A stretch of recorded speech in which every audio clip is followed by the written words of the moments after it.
try to stop me now.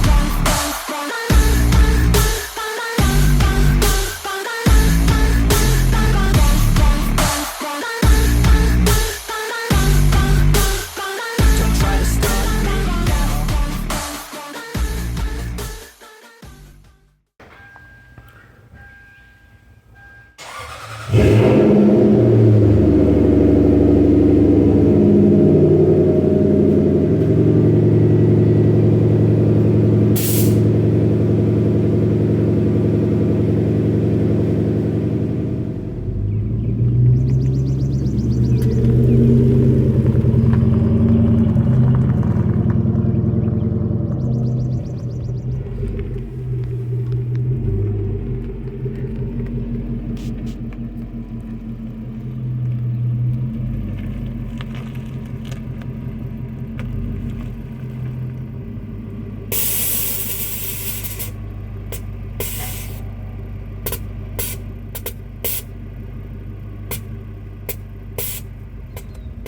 Alright, welcome back to the Team Turner YouTube channel. Here today with my brother Josh, and we're going to do an in-depth kind of walk around and learn about his cool LS400. This thing has come a long way since he first bought it, and it's, I would say, more or less done at this point in time. Pretty close, yeah. It's never really done, but it's out there, it's in shows, it's turning heads. So yeah, we're gonna talk about it. We're gonna show you some of the ins and outs and details. Hope you enjoy. All right, so let's start off right at the beginning. Why an LS400? Why did you choose this platform? Yeah, so I mean, I've always been a big fan of Toyota stuff. I used to be a bigger guy as well, so I wanted something I could kind of spread out in a little bit. When I was in middle school, I used to like cruise the Stance Nation forums a lot. I was always like amazed at Stance Nation Elvis. He had a white one that he was building around the time I was just really getting into this kind of stuff, so I've always kind of had it in the back of my mind that I always liked what it looked like. I liked the, they're kind of classy, but you could still make them interesting. So that's kind of the reason behind it. I've always been a big Toyota guy, so it's kind of the best of both worlds for me. Yeah, they definitely have a presence. Yeah. All right, awesome. So, all right, so we covered why the LS platform itself. Did you pick the VIP theme just because that's kind of how these cars are done, or I mean, there's some that are not stanced quite this hard, or go this crazy. What was your inspiration for going VIP stance, and how'd you come up with the crazy paint? Yeah, so I guess to start, I mean, I wasn't really trying for a VIP theme at first, but the majority of the parts that they sell for these cars, I mean, most of it you can't really buy new, so a lot of it is catered towards VIP stuff anyway.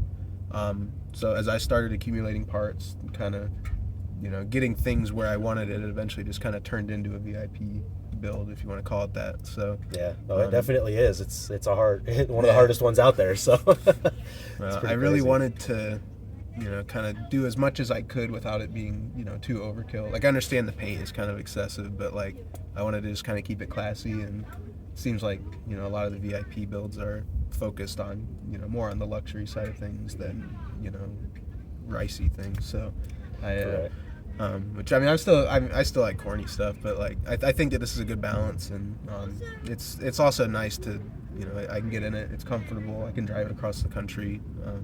You don't have to worry about it. So it all seems to work really well, given how extreme it really is. Yeah, I mean, it works pretty well. I mean, it rides good. I've ridden in it. It's smooth. It's quiet. It actually doesn't feel like a lowered car. Yeah, it's pretty wild. Yeah, the bags make a big difference. So I mean, I drove it around for a couple years when it was static, and it was an inch or two off the ground. It drove okay, but it definitely makes a big difference. Absolutely. Even just for convenience sake, like, I don't know that I'd ever go back, but right. Yeah. So let's talk about the paint. How did you come up with it? It's insane. The paint is crazy. So I mean, I've always, obviously I like JDM stuff a lot, but I've always kind of been fascinated with like the level of detail and like the focus on attention to all of the fine things that like they do with lowrider culture. All of just everything associated with it just blows my mind. So I've always thought that it would be cool to have a lowrider, but I've also kind of been, it's like I don't really want to stay too far away from Japanese stuff because I've always liked that. So kind of had it in my mind that I wanted to combine them as best I could. I wasn't really sure how I was going to accomplish that, and then I just like randomly one day ran into Paulo, the guy who painted the car at a gas station, and he was with a handful of his buddies that had their cars out. And I didn't even know he painted, but we developed a friendship, and then a couple years later I found out he painted, very talented painter, and I was like, started talking with him about what I wanted to do, and it was like, is that something we can accomplish? And sure enough, so awesome. Yeah, he does great work. He's extremely talented, and it's crazy. It's a small world out there. Yeah, he's done an amazing job. He really has. Yeah. The paint looks awesome. I love what's gone on with it. It's definitely extreme.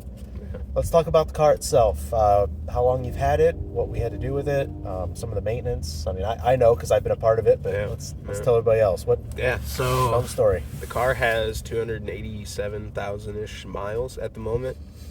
It runs great.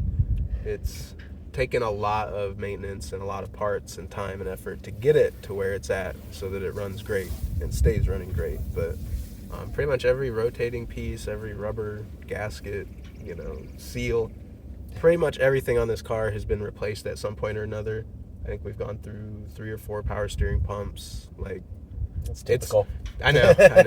It's it's had its fair share of maintenance done to it, but it runs great. I don't want to jinx it, but like I haven't had any problems with it in the last probably 2 years. It's an LS. It'll be fine. Yeah. It rarely gives me troubles, and when it does, it's usually something simple. So it's been a great car. I know. So history of the car. There are a couple owners before me that were like Indiana locals. I've got some paperwork from the car from like the early 2000s that shows that it was somewhere in Tennessee. Nice. I don't really understand how it has so many miles but isn't rusty.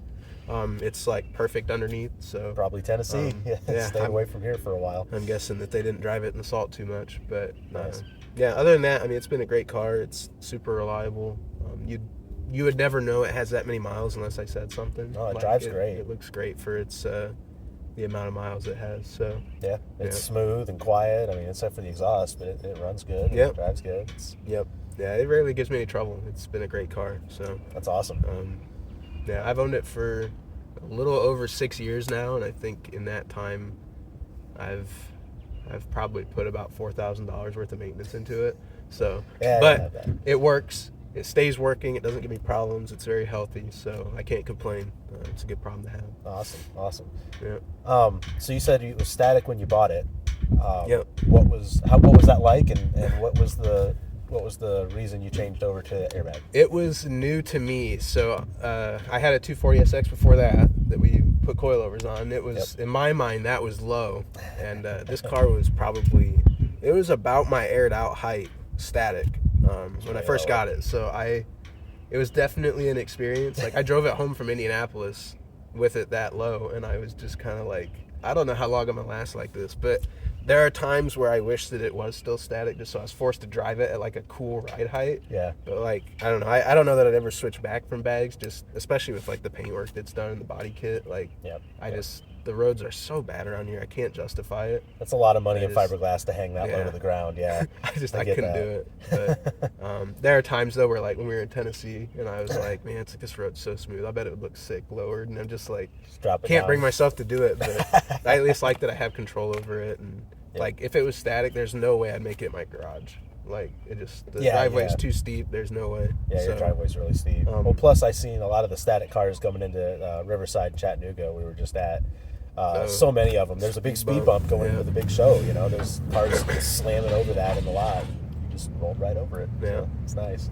Yeah, I mean, and like I get flack from people sometimes where it's it's like, oh, it should be static and your ride height sucks. But at the same time, like they don't have to pay to fix it when it breaks. So I'm just kind of like, I take it with a grain of salt. Like you know, but it is what it is. I don't know that I'd ever go back to being static, just with how the car is now. Yeah. If I ever have a problem with the bags, I just change it, get new bags or something. Right. I don't think with the car in its current state that I can really justify going back to static. But yeah, it's way more usable and practical now. Yeah. All right, well, let's talk about the wheels then too. I've never seen a set of wheels like this in the country, right?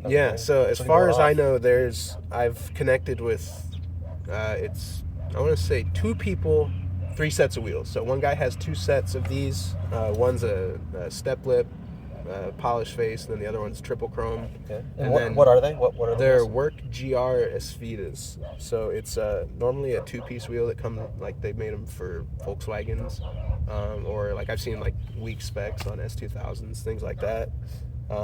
They never really made them in a 3-piece, so they've all been converted. But Nice. I think, as far as I know, mine are the only set in the country that are like diamond cut faces with these black painted innards. I was able to connect with the guy who originally had the wheels built. Like, it was weird. So I knew the previous owner of the wheels before me had a green GS400. And then I was scrolling Facebook one day and I found a post with an LS, and I was like, man, that looks a lot like mine. And I noticed the wheels were the same, and so I was like, oh, like, okay, like that's interesting. So I did some searching. I was able to find the guy on Instagram. I talked to him, and sure enough, they're the same exact wheels. That's awesome.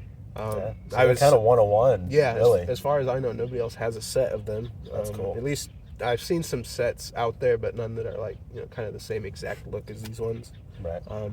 But we went through. On our way to Gatlinburg, when I drove down there, I'd done a barrel on the way back, so.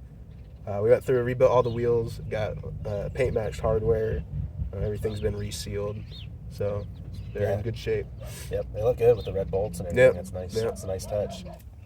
So, do you mind sharing the wheel specs, or are you kind of gatekeeping those? No, I know you get asked a lot. I get asked a lot. Yeah. I mean, I don't really care. It's not like anybody can go out and really just buy this exact set of wheels.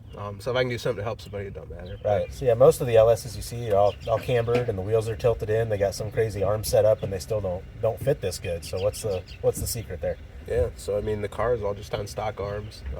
I drive it a lot. I don't really have to worry about camber wears. So everything fits very well. I'm really lucky that it all kind of fits as good as it does. Wheel specs: rears are 18 by 11 plus 5. Fronts are 18 by 10 plus 10. And I have a 15 millimeter spacer in the front to clear the brakes. So Okay. So it makes it a plus 25 all together in the front then. No, the opposite. So negative. Yeah. Okay. Gotcha. Negative 5. Negative 5. Yeah. Yep. Exactly. So it makes it a negative 5 in the front. Yeah, and I mean, it's tight. Without the spacer, it doesn't clear the brakes. Yep. If I had any more spacer, I don't fit inside the fenders. So like it's all very, very close, but it all fits pretty good. So Perfect. yeah. Perfect. All right. So as you can see, there's all sorts of mods on the exterior of this car. Okay, let's start at the front. Let's talk about the outside. Yep. Body kit, lights. What do you got? Yeah, we'll just start at the front and work our way back. So, body kit is an Aim Gain Pure VIP kit. It's still a kit you can buy new. It's imported from Japan. It's kind of hard to get your hands on. All of the lights on the front, those are built by Jason Mabey. The headlight guy is his name. He does great work. Basically, quad Porsche Panamera projectors, and then the fog lights are Morimoto honeycombs. It is ridiculously bright. I really feel bad driving it at night because it just blind the crap out of everybody, but it's nice because I don't have to worry about, if I'm not going to be able to see anything in the middle of the road.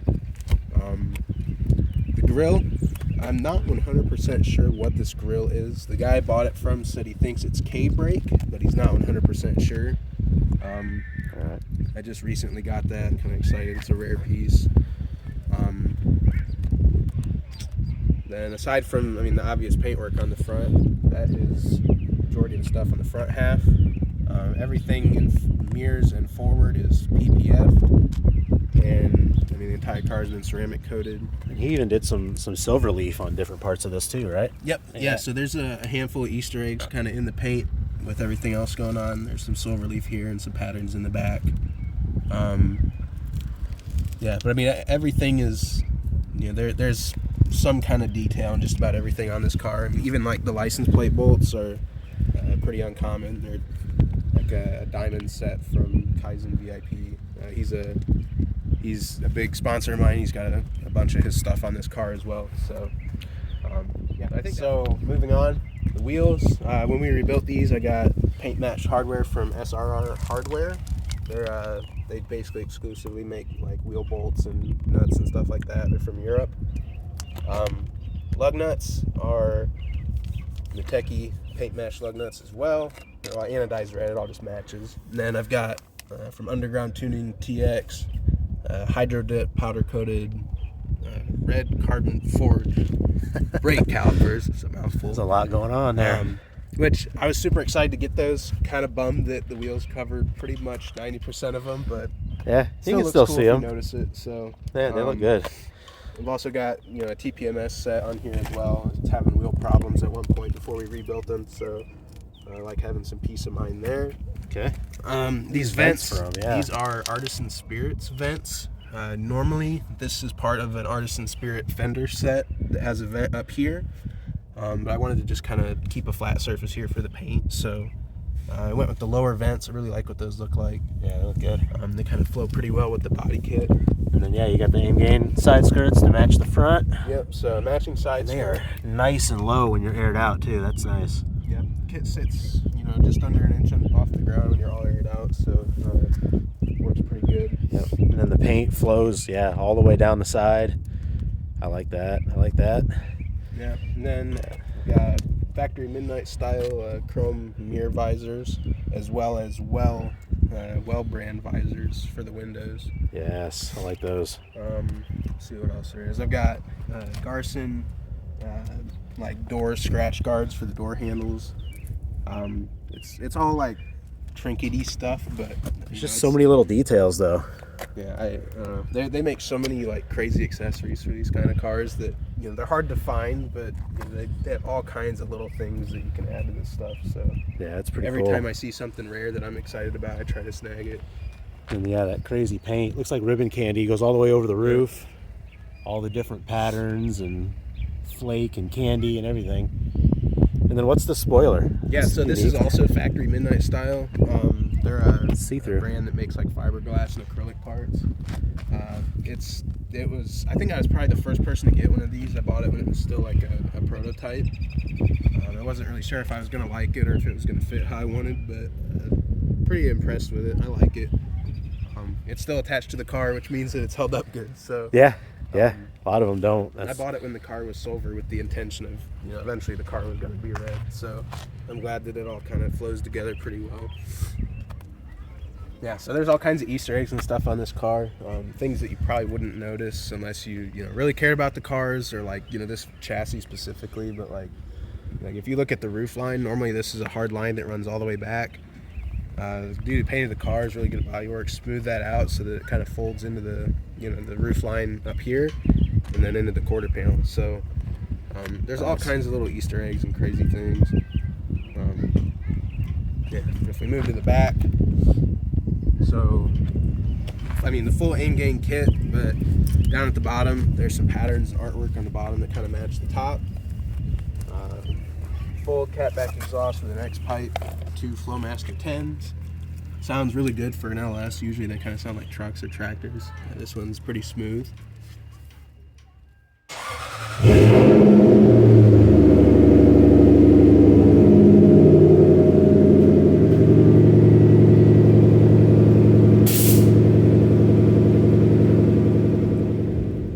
Yep, so moving up the back, I've got like behind the license plate, it's kind of the rising sun in between there, and you can kind of see the lines in there.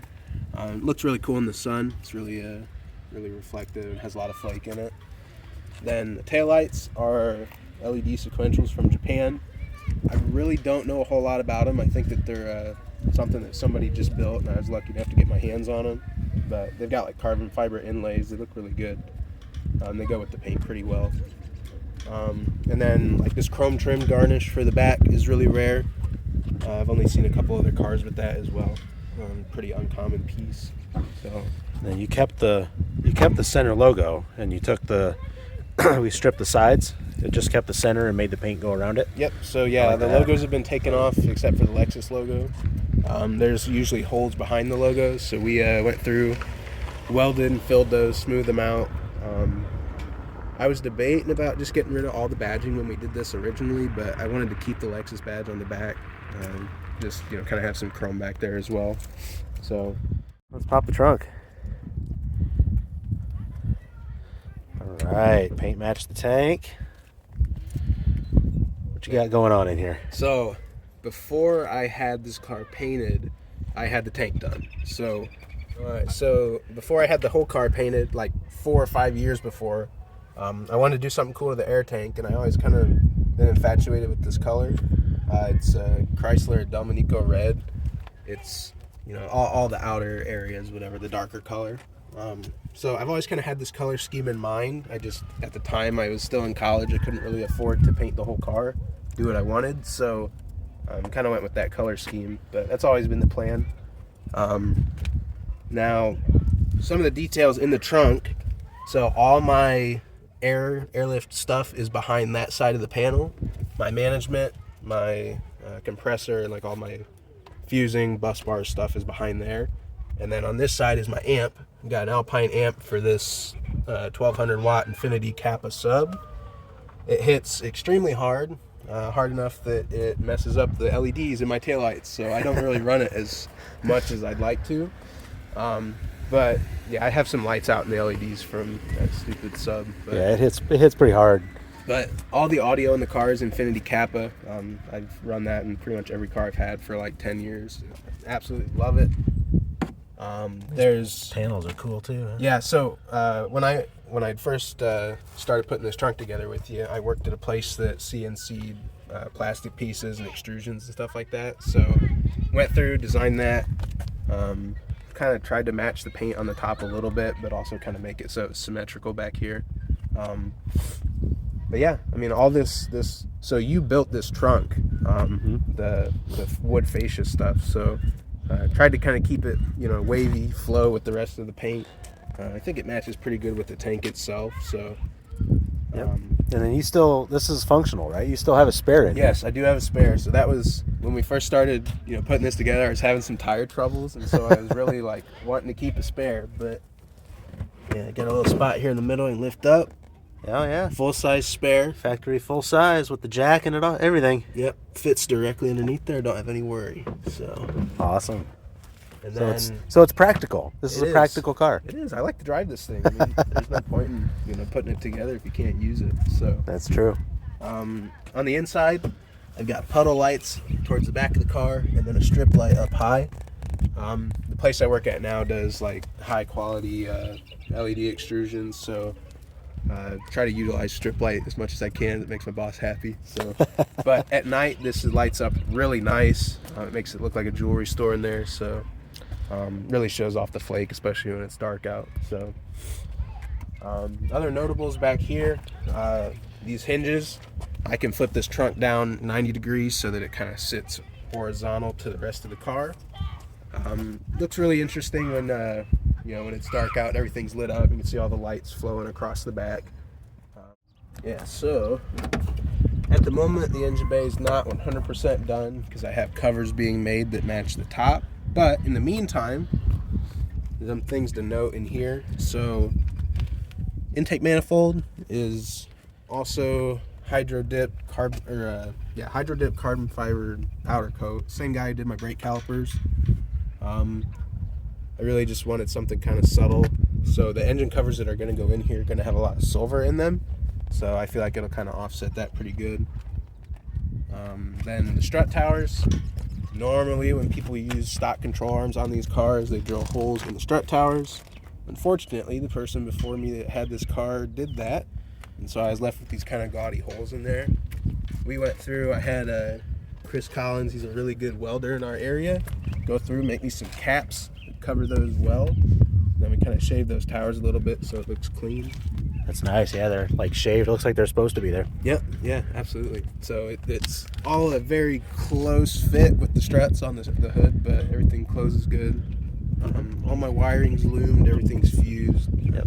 Oh, you got a strip light up here too, right? For when you get Yeah, your so I've got night shows going on. I've got a switch down here with a voltmeter. I can turn that on, monitor, make sure I'm not running my battery too low if I leave it on for a while. There you go. Yeah, ready for the shows. Yep. So That's it awesome. should light up pretty good with all those.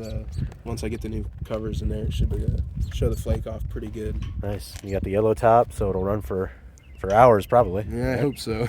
I try to keep an eye on, you know, what my voltage is at, make sure I'm not getting too low. But so one other thing to note, I've got bash bars in the front and the rear. Really wanted to make sure that I could still get this car off the ground with the body kit on it if I had to. It's kind of tough to get a jack under it without those, so these have really saved me from not being able to get the car off the ground a few times. So Nice. And who makes those? those are True Focus Fab. So they usually make bars for like 350Zs, S13, stuff like that, drift cars. But it's weird. The first time a Facebook ad's actually gotten to me, they had a sale, and I was like, oh, they actually make one for my car. It's like, let's do it. And I actually like it. It works pretty good. So Yeah, it's nice to have the jack points out where you can actually get to them. Yeah, absolutely. Otherwise, I think you have to jack up on the differential in the back on these and the subframe on the front, which is, as you can see, quite a ways underneath there. So yeah, no, it's saved me a few times. more practicality. Yeah. Okay, we're moving on to the inside. You got some diamond stitch on the doors. Diamond on the floor. What do you got in here, man? Yeah, so there's a lot of little weird trinkets and stuff in here, but some important things. Pedal covers, chrome Patura pedal covers, kind of hard to find. Kaizen VIP sourced those for me. It sounds really stupid, but the foot brake cover, having a third pedal, being able to find a matching cover for that is like super, super rare. So I know it's just a little machine piece of metal, but like, Hey, it's a really uncommon piece, kind of a flex. So, got diamond stitch formats, diamond stitch on the doors, like you showed earlier. Got these diamond map lights. All my lights around the car, crystal. And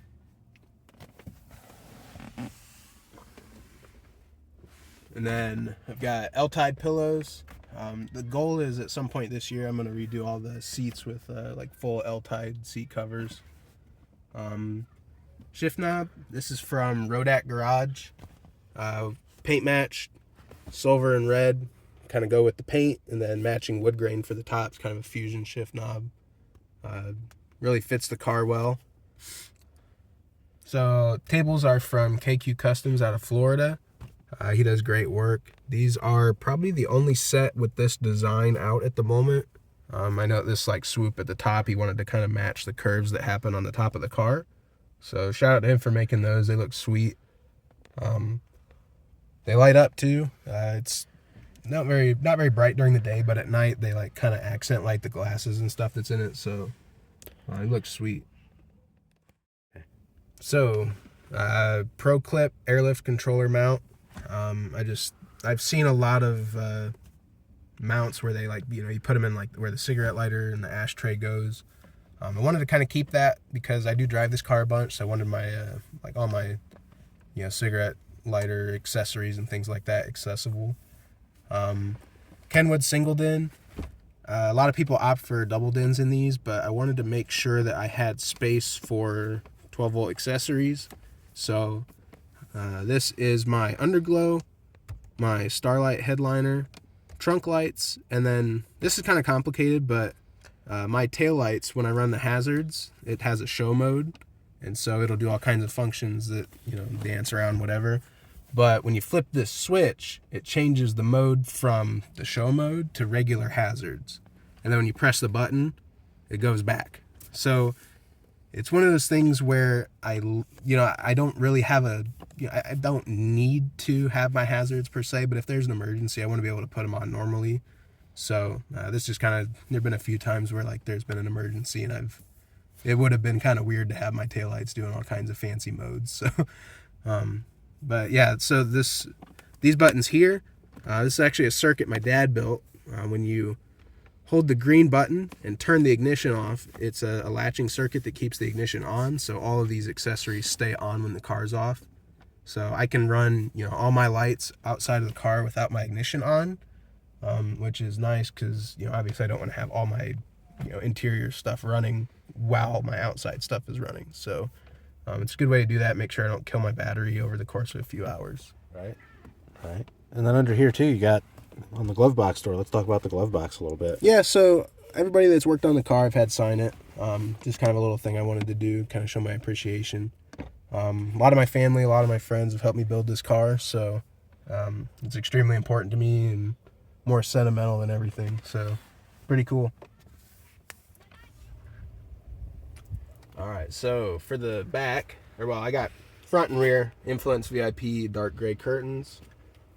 Jaguar XJ8 flip down like trays.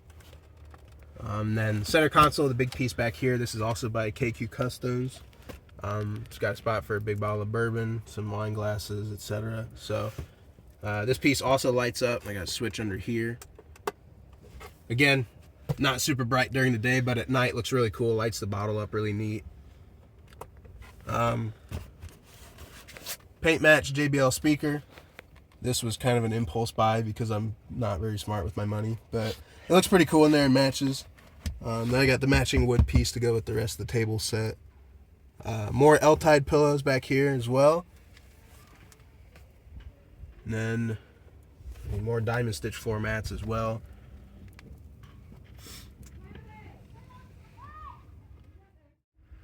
All right, Josh. Well, thank you for showing us around, letting us get a good look at the car. This thing's packed with all sorts of cool little goodies, and hopefully you guys all enjoyed it. Planning on doing some more coverage, this type of thing, of various cars. I had a lot of friends, a lot of cool cars, and so might make something of it and do more of these kind of walk-arounds. So hope you guys enjoyed it. Maybe get some inspiration. Yeah, have a good day. Coming out of the gate, I'll be last place, that's alright. I don't work at a fast pace, I'm a steady horse creeping up, straight passing. And once I pass you, no one's getting past me. I've seen people hit walls and they stop there. I don't get that mind, man, it sounds scared. Good things take time, better prepare, cause anything great takes pain, it's a fair. Take it from me, cause I got to this place where no one can tell me to do anything. I call my own shots, I call my own place. I enjoy my life almost every day, and I could teach you if you listen to me. You follow some rules, don't need gifts to be paid. Persistence is better than brains any day. Just listen to me and I'll show you the way. When our souls, we can feel there's something empty. We need something more. I feel destiny, she tempts me. Tells me there's two paths, they both have a different ending. Choose wise and you'll find that pain leads to ascending. Till I'm dead and buried deep within a cemetery, I will fight, never weary, I wanna be legendary. Till I'm dead and buried deep within a cemetery, I will fight, never weary, I wanna be legendary.